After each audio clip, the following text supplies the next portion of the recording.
Hi, this is a video tutorial which will talk about the ease of use of a JMP software which is available through the SAS Institute, and how easy to use the software is. It's simply drag and drop software and can give you a lot of insights within your data. And the other objective of this tutorial is to go through the Australia Bureau of Statistics data that is provided free of cost in Australia through their website, and I'm going to use that data to actually try and understand how the number of arrivals into Australia is impacting the retailing sector. So let's go ahead. Let's go and open the database. So this is the data as it looks like. The data as it is available has got month, year, so it starts in the month of May 1982 and goes into monthly intervals up until February of 2010. What I've got in the fields, and we'll talk about these two fields here later, what I've got as in fields is the number of arrivals in Australia, number of departures in Australia, total turnover in the food retailing sector, and all the other available sectors like departmental stores, clothing, wearing and personal sector, and so forth. To make our lives easy, let's try and group these fields so that we're easily able to see what's going on here. So let me group these columns. So I was now able to group these columns into total arrivals and departures. Similarly, I'll just get the retailing fields to be grouped together, and I've also got the employment data, which has got the full-time employed number of employed people in Australia, part-time employed, and the total employed. So it's very easy to group them. So now I can see very clearly that I've got these fields, but they're not cluttered around your variables tab. So out of the month and year data that has been available to me, I've called it a label, which means that anytime I'll hover around it, it'll show me the month or the year, month or year of the that data point. On the other hand, I've then broken it into month and year. So let's look at the formula used to create the month. And the formula is simple. Just give me the month of month year field. Similarly, I've created a variable which is called year, and that's nothing but the year of the month and year field. So it's simply pulling that data out from there. Now, okay, let's go and start doing some simple graphing, and that's very easy to do in JMP. All we need to do is go into the graph menu and say graph builder. Now, it takes us to this form here that has got on the left hand side the columns which we've got. So all the columns we've got.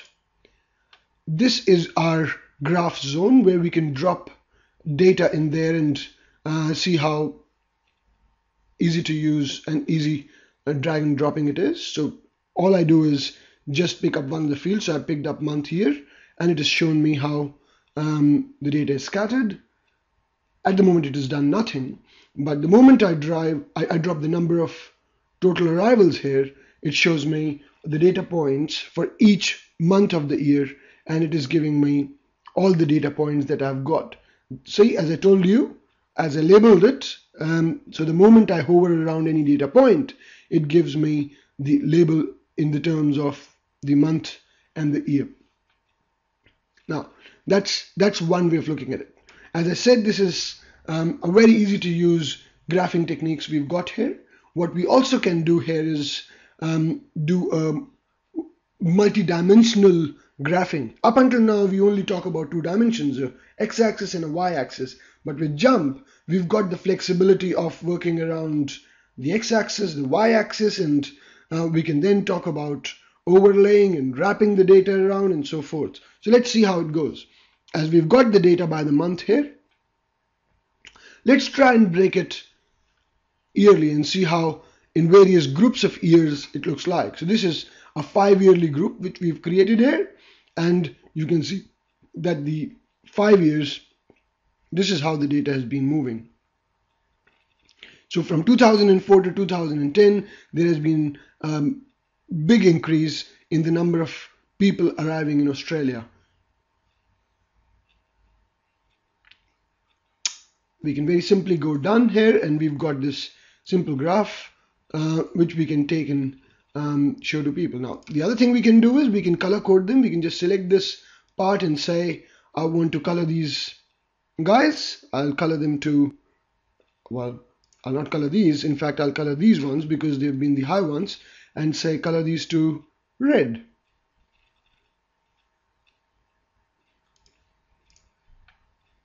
Then deselect them.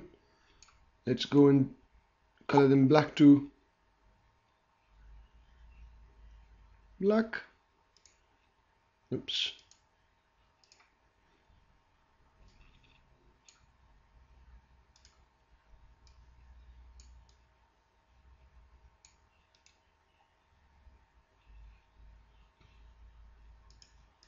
There we go.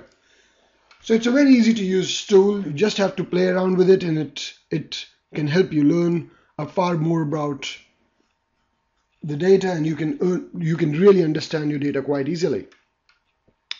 So now I've built this graph. What I need to do is I want to save this graph. So I'll go to script and save it to the data table. So when I say save script to data table, it'll just do nothing. And the moment I close it, it'll create this graph builder here, which I can go and rename it as my graph 1. And anytime I do run script, it'll just go and build out this data. Now this is this graph, and this is very, very simply saved there. Now that's the first thing we could do, some graphs. Now let's try and do some correlation to find out if there is any correlation between people arriving in Australia and if that has got any impact in the food retailing sector. Let's go to Analyze menu and go to Multivariate Methods and go to Multivariate. Now what this gives us is flexibility to choose total arrivals and the food retailing and departmental stores. Now see if that has got any impact.